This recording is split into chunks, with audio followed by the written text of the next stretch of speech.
И додека македонската влада најавува вонредна масовна контрола на сите детски играчки кои се продаваат во земјава, организациите кои се занимаваат со оваа проблематика алармираат дека на домашниот пазар има играчки кои во многу држави се забранети.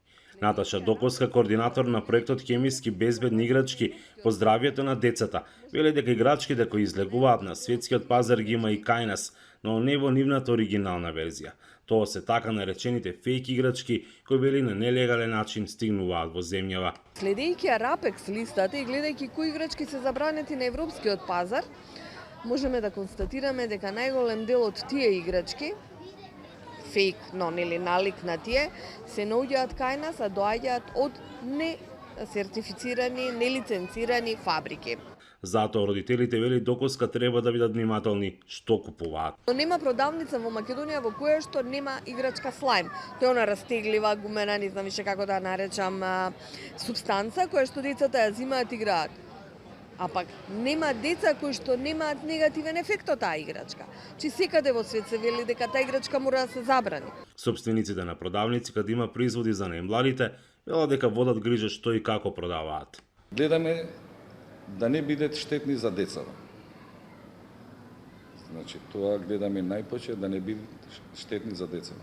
Значи, кога везуваме роба мие, значи во секоја граница си имат инспекторат, што си земвид мостра од играчки овие што ги везуваме и си носат во институт, значи во Скопје каде ги носат тие работи.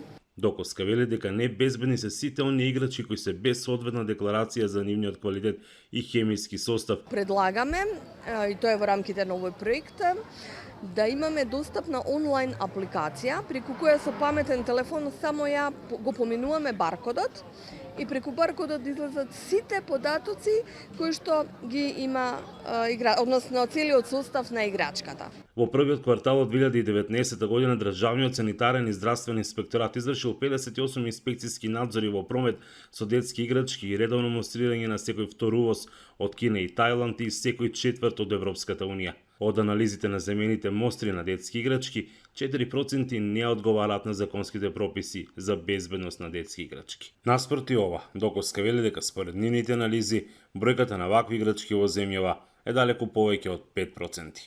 Од Охрид за Гласот на Америка, Мики Трајковски.